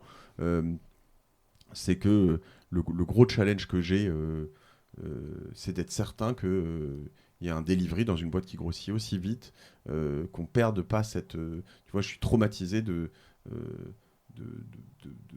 beaucoup de gens qui ont une image de l'agence comme cet objet un peu... ces vieilles agences qui billent fort et qui font pas grand chose. Ça, je refuse que Cosa Nostra devienne ça ou s'en approche même de près ou de loin. On veut être un partenaire qui est efficace et qui délivre. Et on l'est, mais c'est un défi de garder ça en permanence. Mathieu, on va arriver à la fin de cet enregistrement. Qu'est-ce qu'on peut souhaiter souhaiter à Cosa Vostra, finalement, pour 2021, 2022, 2030. Tu sais, avant, il y avait l'objectif 2020. Bon, ça y est, ça sonnait bien, 2020. Oh, génial. Bon, on y est, quoi. Je sais pas quels sont les autres... Bon, tu comprends le sens de ma question. Que ce soit pour Cosa Vostra, que ce soit pour Génération Do It Yourself, c'est quoi les ambitions, c'est quoi l'achievement, comme on dit en anglais, auquel vous voudriez... J'ai bien aimé l'achèvement, en fait, tout à l'heure. Alors, je sais pas si ça marche en français, parce qu'achever quelqu'un, je sais pas si ça marche, mais en tout cas, je trouve ça assez beau. Qu'est-ce qu'on veut faire nous, qu'est-ce qu'on peut nous souhaiter? Je crois que c'est... je crois qu'en fait, c'est cette pérennité qui m'intéresse. C'est finalement je vis dans un monde de start-upers qui m'impressionne, d'hypercroissance, qui parfois me semble démesuré et presque inhumain. Enfin, tu vois, quand tu es 60, recruter 200 personnes par mois, enfin, t'es pas prêt, en fait, donc tu fais forcément un peu de la merde, tu vois. Donc, je crois que moi, ce que je souhaite, c'est qu'on continue à être bon dans ce qu'on fait, avant tout, en grossissant de manière ambitieuse, mais pas démesurée. Et je crois qu'on est vraiment dans ce trend qui est d'accompagner et nos clients et nos collaborateurs et avec du fond. Voilà, moi, je reviens sur le fond, mais c'est un peu ça, hein, le fond dans tous les sens du terme, quoi. Mais à part le fond de la cave, on y trouve du vin. Ouais, c'est vrai, c'est toujours ça. Mais voilà, il y a je crois que la pérennité c'est pas le rythme de sénateur qui m'intéresse, hein, surtout pas. C'est vraiment plus de se dire on pose les briques petit à petit, on les pose bien, quoi, et c'est solide. Et voilà, ça c'est, je pense, qu'on peut souhaiter avec des collaborateurs heureux et des clients heureux. Et honnêtement, j'aurais l'impression de bien faire mon job, donc je serais content. Et alors ce podcast, tu l'emmènes où? Le podcast, je l'emmène... en fait, est-ce que tu le sais? Oui et non. Je sais que je veux absolument continuer à faire des start-upers en hypercroissance, parce qu'en fait, ce sont des acteurs économiques aussi intéressants, qui sont souvent très visionnaires, et que c'est passionnant de voir un peu comment ils vivent ça, et que ça me nourrit intellectuellement aussi. Je veux aussi avoir plus de sportifs, plus de... Tu vois, Virginie Guyot, donc cet épisode avec cette ex-pilote de chasse est juste fantastique. Je veux avoir, je sais pas, un ancien président, un Ouais, ça sélectionneur fait... de l'équipe de France, Ouais, ouais. de foot. Parce que le foot, c'est pas parce que c'est le foot, c'est parce que c'est un peu le truc roi, tu vois, en Ouais. France, et savoir qu'est-ce qui se passe, comment tu le deviens, comment tu bats tout le monde, en fait, quoi. Donc un jour, t'auras Zidane. Peut-être. Je sais que c'est ce que t'aimerais. Ouais, Zidane. Et après, tu vois, en fait, tu te rends compte que, tu vois, j'ai un débat assez souvent sur le fait que, et même il est interne, hein, ce débat, mais sur le fait d'avoir Cyril Hanouna. Beaucoup de gens le détestent, trouvent que c'est un gros con. Beaucoup de gens, il fait plein d'audience, etc., etc. Et beaucoup de gens me disent non, tu peux pas le mettre sur un piédestal. Et ça, moi, je cherche pas à le mettre sur un piédestal. Je dis juste que ce mec a réussi des trucs et que à chaque fois que j'invite quelqu'un dans Génération du Turcel avec qui je parle,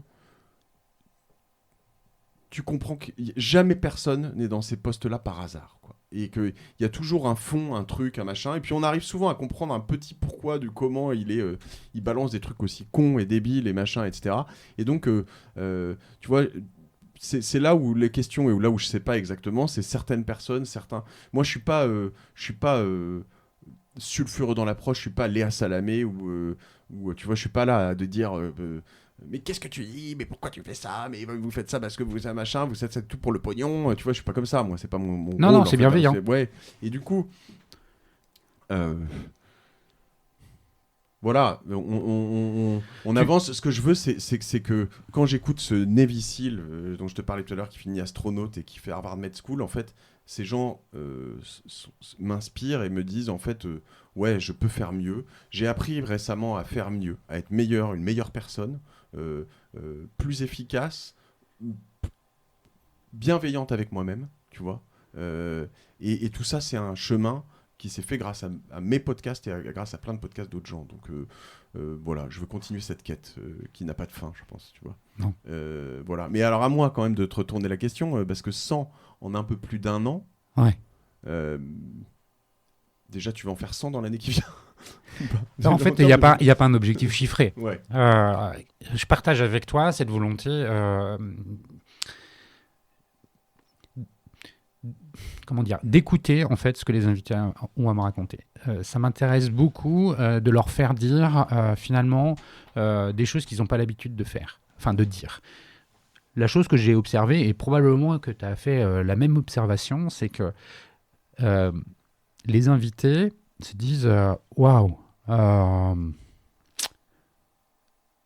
c'était une expérience unique. Pourquoi? Parce qu'en fait, les moments où tu te racontes, alors, voilà, moi je suis vraiment j'interroge vraiment sur l'exécution, ce qu'ils ont fait, sur le parcours pro. La différence qu'il y a avec toi, c'est que la ligne éditoriale n'est pas tout à fait la même, dans le sens où sur les Digital Doers, on est quand même très focus retail e-commerce. Ça se rapproche du panier en ce sens-là. Et sur les personnalités de cet écosystème. C'est-à-dire à la fois les vendeurs et les prestats. Et les personnalités ne sont pas forcément des entrepreneurs, ça peut être aussi des cadres dirigeants. Ce que toi, tu ne fais pas, et c'est une ligne éditoriale qui est différente, mais moi, ce que je fais, c'est ce que je fais. Et donc, je vais aller décortiquer l'exécution de ces personnes-là. Et jamais elles se racontent comme ça. En fait, quand tu passes un entretien d'embauche, même tu ne vas pas dans le détail de l'exécution. Et tu te racontes, et puis il y a un entretien d'embauche, finalement, c'est assez singulier. Donc là, prendre 3/4 d'heure, 1 heure et quart pour aller se raconter, elles n'ont pas l'habitude. Elles disent waouh. Et tu vois, alors parfois c'est un peu plus court parce qu'il y a des conditions d'enregistrement qui ne permettent pas d'aller plus loin, mais tu vois, j'ai par exemple interviewé Amélie Oudéa, qui est la DG voilà, de Carrefour, pour le digital. Cette femme, qui est très brillante, intervient dans les médias pour prendre la parole et raconter l'histoire de Carrefour sur le digital. Elle le fait chez BFM, elle le fait à la radio, mais dans des capsules hyper courtes. C'est-à-dire qu'il y a un échange qui maximum avec le journaliste fait 6 minutes, 7 minutes. Et le journaliste, il arrive avec une idée très précise des réponses qu'il veut avoir. Dans un podcast comme le tien, comme le mien, on n'est pas du tout dans cette démarche-là. Et le retour que j'ai, et je pense que c'est aussi pour ça que finalement, il y a une forme ça fonctionne, il y a des écoutes, c'est parce que les gens, ils aiment bien ça. On est beaucoup plus dans la vérité. On ne va pas essayer il n'y a pas de choses trappes, c'est bienveillant. Et ils se racontent. Et ils se racontent d'une façon qui est assez unique. Ouais. Et c'est ça, en fait, pour répondre à ta question. Moi, j'ai envie de continuer là-dedans. Je trouve que c'est intéressant d'avoir ces points de vue. Voilà. Je sais pas où ça va aller. Voilà. 1 an, 100, dans un an, ou dans combien de temps je serai à 200 probablement plus d'1 an. J'espère qu'il n'y aura pas un deuxième confinement. Tu veux me croiser, tu vas me rattraper ma courbe là sinon. Mais... Non. Toi, t'es à combien 150 150. à peu près. Ouais.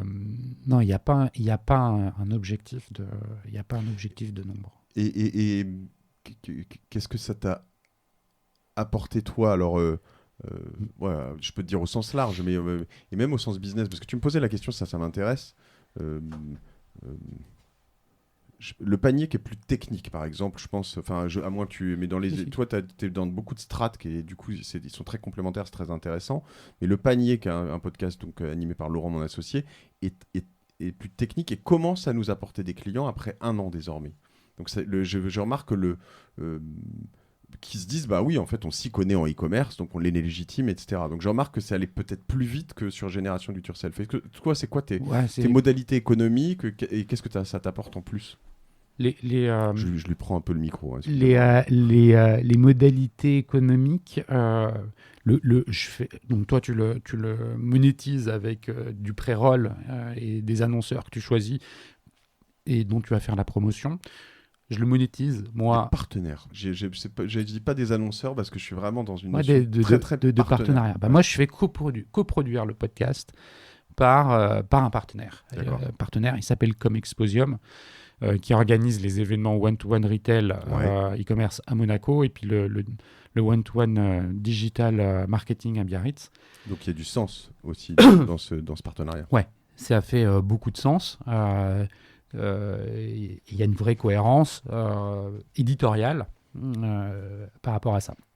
Ça, c'est pour la partie économique directe. Et puis, il y a la partie économique indirecte qui est justement derrière la volonté de clients potentiels de travailler avec moi sur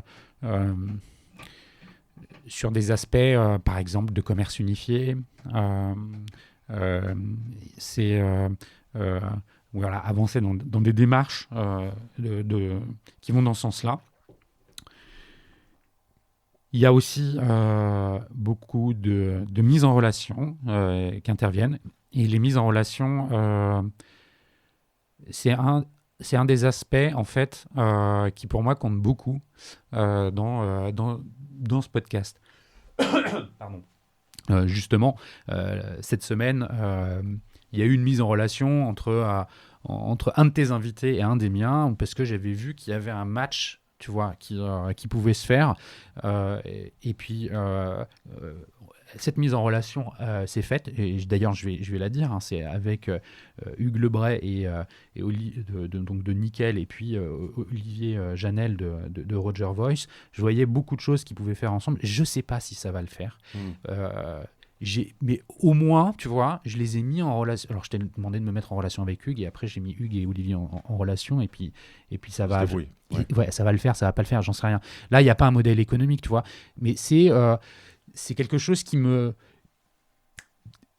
Ouais, il y a ce truc, tu vois, je suis content de pouvoir faire ça, tout comme pendant le confinement, j'ai interviewé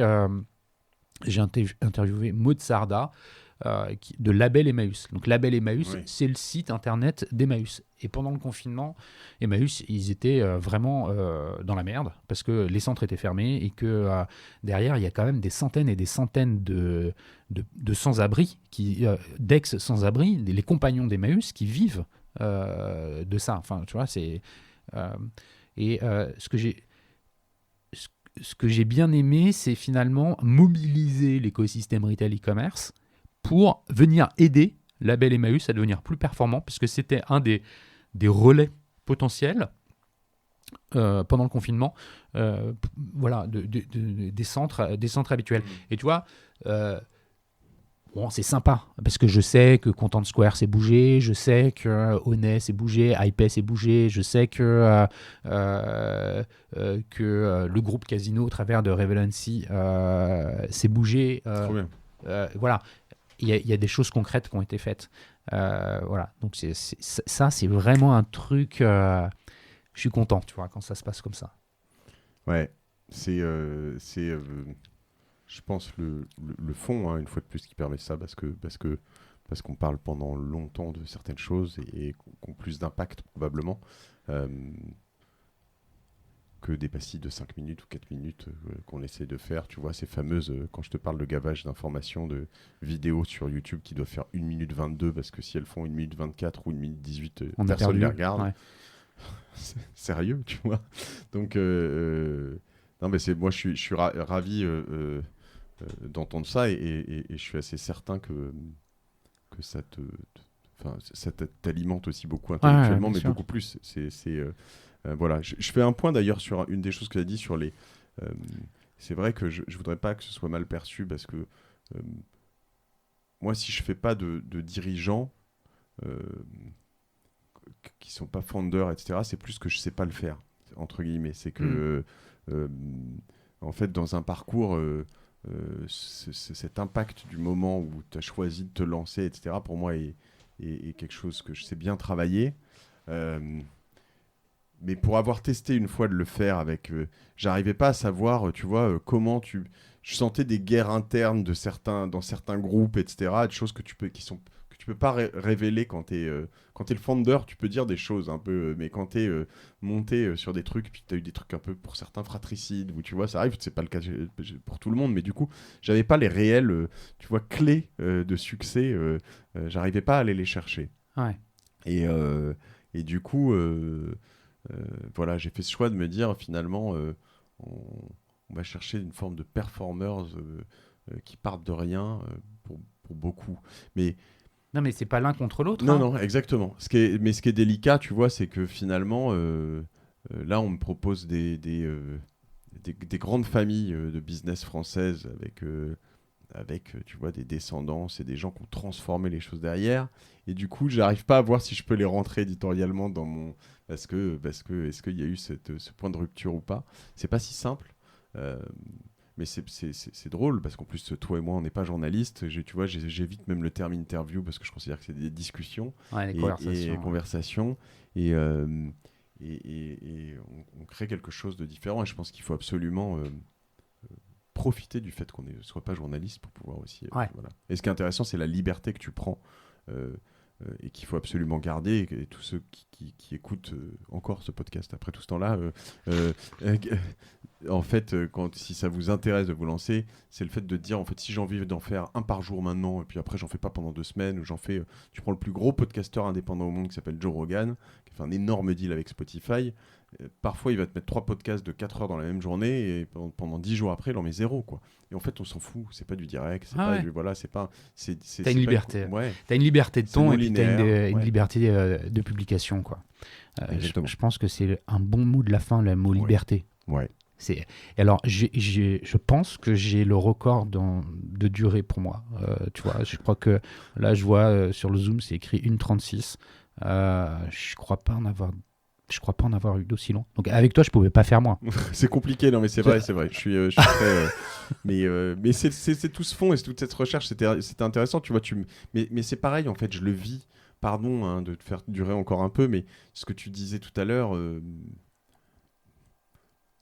En étant de l'autre côté aussi, et tous ces détails, en fait, moi j'articule ma pensée et j'aligne des choses sur ces collaborateurs, cette période, etc., en ayant le temps, en fait, de me poser avec toi et d'échanger, parce que c'est même pas que des questions que tu me poses, c'est vraiment des remarques que tu fais, etc., et de me dire, ah ouais, il faut qu'on fasse attention à ça. Je reviens sur cette discussion avec ma femme d'hier soir, se mettre un en face de l'autre, et puis de faire des binômes, je reviens à tout ça, et tu vois, tu construis ces choses-là, et en fait, potentiellement, il y a peut-être plein de conneries dans ce qu'on a dit, mais il y a aussi potentiellement plein de choses qui vont alimenter aussi une réflexion d'autres personnes qui sont en ce moment en train de conduire, de faire la vaisselle, de faire le ménage, de courir, Ouais, c'est ça.